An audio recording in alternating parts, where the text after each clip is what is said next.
So, I have a friend who tells me I should document when I'm doing crazy stuff. So, I play around with audio circuitry and stuff quite a bit. This is essentially like a Britney Spears mic. This goes around the person's head. This will wrap around the ears, and the microphone hangs out in front of the face. The problem with this one is the impossibly tiny wires that are attached to this small electret microphone. It actually sounds very good. Just the wiring broke apart. It really didn't last very long. There's the wiring. This is what's inside of this, and the wires are so impossibly thin. Like the individual ones are so impossibly thin. I can't imagine you could see a single strand by itself. I think you can see one right off the tip there. Possibly not the red, but the almost gold silver color.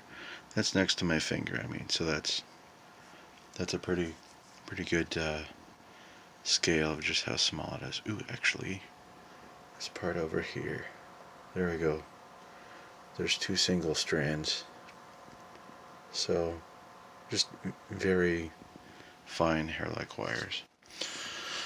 So, what I was working on is the focus. Should work on getting a camera that can focus next. There we go.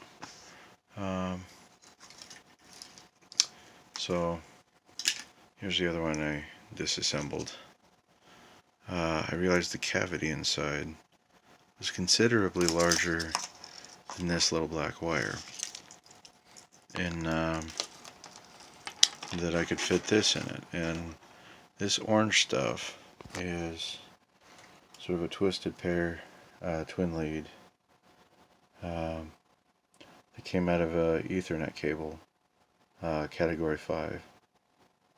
But this is a very old one. You can see it's a little bit chewed up there, but you know, has some good sections that I can use for things like this.